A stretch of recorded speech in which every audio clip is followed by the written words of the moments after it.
যে সমস্ত বন্ধুরা আপনারা কর্মসাথী প্রকল্পের জন্য বা পরিযায়ী শ্রমিকের জন্য অ্যাপ্লিকেশন বা আবেদন করবেন, সমস্ত বন্ধুরা আপনারা চাইছেন যে দুয়ারে সরকার ক্যাম্পে গিয়ে অ্যাপ্লিকেশন বা আবেদন করতে, সেক্ষেত্রেও কিন্তু সেখানে ফর্ম সংগ্রহ করে খুব সহজে কিন্তু আপনারা আবেদনপত্র জমা দিতে পারবেন। তো চলুন বন্ধুরা, ইন্টারেস্টিং ভিডিওটি শুরু করা যাক। অবশ্যই আপনারা গুগল প্লে স্টোরে চলে আসবেন, আপনারা কর্মসাথী লিখে সার্চ করবেন।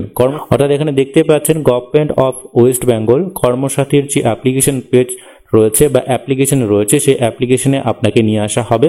দেন আপনারা সেই অ্যাপ্লিকেশনে ক্লিক করে দেবেন। অ্যাপ্লিকেশনে ক্লিক করা মাত্রই এই ধরনের পেজ আপনাদের সামনে চলে আসবে। তো আমরা ইতিমধ্যে কর্মসাথী প্রকল্পের যে অ্যাপ্লিকেশন রয়েছে, মোবাইল অ্যাপ্লিকেশন, সেই নতুন ভার্সন আমরা ডাউনলোড করে রেখেছি। বেশ কয়েকটি অপশন রয়েছে। দেন আপনারা পরিযায়ী শ্রমিকে ক্লিক করে দেবেন। পরিযায়ী শ্রমিকে ক্লিক করা মাত্র এই ধরনের পেজ আপনাদের সামনে চলে আসবে। এখানে অবশ্যই আপনাকে একটি মোবাইল নাম্বার দিতে হবে। মোবাইল নাম্বার দেওয়ার পরেই কিন্তু পরবর্তী স্টেপে সেই মোবাইলে একটি ওটিপি সেন্ড করা হবে।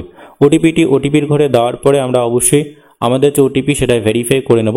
অবশ্যই আমরা যে মোবাইল নাম্বার এখানে দিয়েছি সেই নাম্বারে একটি ওটিপি চলে এসেছে। দেন আমরা ওটিপির ঘরে দেওয়ার পরে যাচাই করুন এই অপশনটাতে আপনারা ক্লিক করে দেবেন। এখানে ক্লিক করা মাত্র পরের যে পেজ রয়েছে এই ধরনের পেজ আপনাদের সামনে চলে আসবে। তো এখানে 3টা স্টেপ আপনাকে কমপ্লিট করতে হবে। ফার্স্ট যেটা রয়েছে ব্যক্তিগত যে বিবরণ, অর্থাৎ আপনি আপনার সম্পূর্ণ সঠিক নামটা এখানে দিয়ে দেবেন। দেওয়ার পরে নিচের দিকে চলে আসবেন। আপনার যে পিতা বা স্বামীর নাম রয়েছে অবশ্যই আপনি দিয়ে দেবেন। তারপরে এখানে লিঙ্গ রয়েছে পুরুষ, মহিলা, অন্যান্য। আপনাদের ক্ষেত্রে যেটি হবে সেটা অবশ্যই এখানে আপনাকে সিলেক্ট করতে হবে। দেন আপনি আপনার জন্ম তারিখ এখান থেকে বেছে নেবেন। বেছে নেওয়ার পরে পরবর্তী স্টেপে আপনি চলে আসবেন। এখানে পরিবারের সদস্যের জরুরি যে মোবাইল নাম্বার রয়েছে সেই মোবাইল নাম্বার আপনাকে দিতে হবে। দেন এখানে আধার কার্ডের যে নাম্বার রয়েছে অবশ্যই আপনি আপনার আধার কার্ডের নাম্বার সম্পূর্ণ সঠিকভাবে দিয়ে দেবেন। এইটুকুটা করার পরে এগিয়ে যান বলে একটা অপশন আপনারা নিচের দিকে পেয়ে যাবেন। আপনারা এগিয়ে যানে ক্লিক করে দেবেন। এখানে অটোমেটিকভাবে আমাদের যে ওয়েস্ট বেঙ্গল সেটা এখান থেকে আমরা সিলেক্ট হয়ে থাকবে। আমাদের এটা কোনো কিছু করার দরকার নেই। এখানে আমাদের যে ডিস্ট্রিক্ট রয়েছে অবশ্যই আমরা আমাদের যে ডিস্ট্রিক্ট রয়েছে সেই ডিস্ট্রিক্টটাকে এখান থেকে আমরা বেছে নেব। আমরা নিচের দিকে চলে আসবো। সম্পূর্ণ বলে একটা অপশন রয়েছে, এইখানে আমরা ক্লিক করে দেবো। ক্লিক করে দেওয়ার পরে এখানে আপনার যে মহকুমা রয়েছে সেটা এখান থেকে আমাদেরকে বেছে নিতে হবে। দেন মহকুমাটাকে বেছে নেওয়ার পরে সম্পূর্ণ অপশনে আপনারা ক্লিক করে দেবেন। এটুকুটা করার পরে আপনার যে থানা রয়েছে সেই থানা এখান থেকে আপনাকে বেছে নিতে হবে। দেন আপনারা নিচের দিকে এসে সম্পূর্ণ অপশনে ক্লিক করে দেবেন। করার পরে ব্লক, পৌরসভা বা কর্পোরেশন যেটা রয়েছে এখান থেকে আপনাকে সিলেক্ট করতে হবে। তো আমাদের ক্ষেত্রে ব্লক রয়েছে, আমরা ব্লকটাকে সিলেক্ট করার পরে সম্পূর্ণ অপশনে ক্লিক করে দেবো।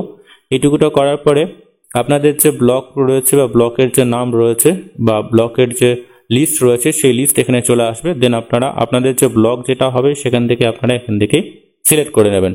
সিলেক্ট করে নেওয়ার পরে সম্পূর্ণ অপশানে আবারও আপনারা ক্লিক করে দেবেন। তারপরে জিপি ওয়ার্ড নাম্বার আপনাকে এখানে দিতে হবে।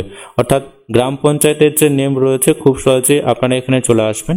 আর এখানে আসা মাত্রই সমস্ত ধরনের লিস্ট চলে আসবে। আপনার যে গ্রাম পঞ্চায়েত রয়েছে সেটাই সিলেক্ট করার পরে সম্পূর্ণ অপশানে আপনারা ক্লিক করে দেবেন। এইটুকুটা করার পরে নিচের দিকে চলে আসবেন। এখানে আপনার গ্রাম বা আপনাদের যে ভিলেজ নেম অবশ্যই আপনারা দিয়ে দেবেন। দেওয়ার পরে এখানে যে আপনার যে পিনকোড নাম্বার রয়েছে সেই পিনকোড দেওয়ার পরে আপনারা একটু নিচের দিকে চলে আসবেন। কর্মক্ষেত্রের যে ঠিকানা, দেন পরিযায়ী শ্রমিক যে দেশে কাজ করছে বা যে জায়গাতে কাজ করছে সেই জায়গার যে ঠিকানা সেটা আমাদেরকে এখানে সম্পূর্ণ করতে হবে।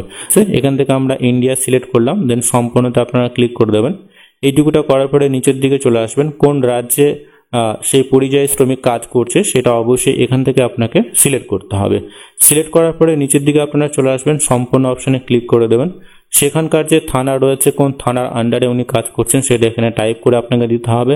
তারপরে নিচের দিকে যে সম্পূর্ণ ঠিকানা রয়েছে সেই সম্পূর্ণ ঠিকানা এখানে কমপ্লিটলি দিতে হবে। তারপরে এগিয়ে যান বলে একটা অপশন আপনারা নিচের দিকে পেয়ে যাবেন।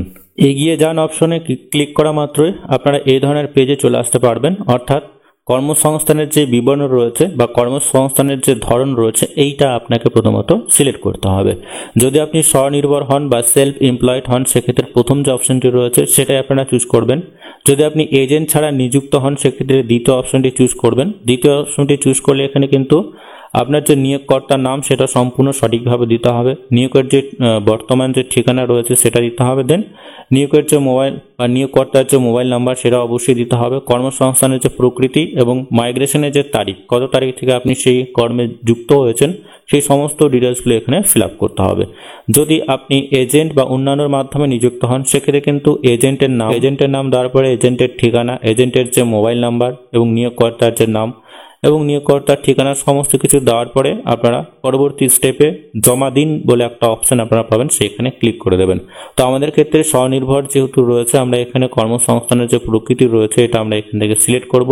তো প্রত্যেকের ক্ষেত্রেই কিন্তু বিভিন্ন ধরনের কর্মসংস্থান রয়েছে। তো যাদের কনস্ট্রাকশন রয়েছে কনস্ট্রাকশন আপনারা চুজ করবেন। ধরা আপনারা ট্রান্সপোর্টের মধ্যে রয়েছেন বা যে সমস্ত কাজগুলো আপনারা করেন, ঠিক আছে, অবশ্যই আপনারা এখানে এগ্রিকালচার হলে এগ্রিকালচার। তো আমাদের ক্ষেত্রে কনস্ট্রাকশন রয়েছে, এটা চুজ করার পরে অবশ্যই আপনারা সম্পূর্ণ অপশানে ক্লিক করে দেবেন।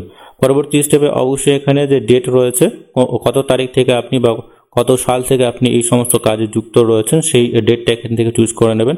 এইটুকুটা কমপ্লিট করার পরে অবশ্যই আপনারা নিচের দিকে চলে আসবেন, আপনাদের যে সাবমিটের যে অপশন রয়েছে দেন আপনারা সাবমিটে ক্লিক করে দেবেন। সাবমিটে ক্লিক করা মাত্রই আপনাদের যে অ্যাপ্লিকেশন সেটা সম্পূর্ণ সঠিকভাবে সাবমিট হয়ে যাবে এবং খুব সহজে কিন্তু আপনারা পরিযায়ী শ্রমিকের যে বেনিফিট বা পরিযায়ী শ্রমিকের যে বা কর্মসাথী প্রকল্পের যে বেনিফিট খুব সহজেই কিন্তু আপনারা পেয়ে যাবেন।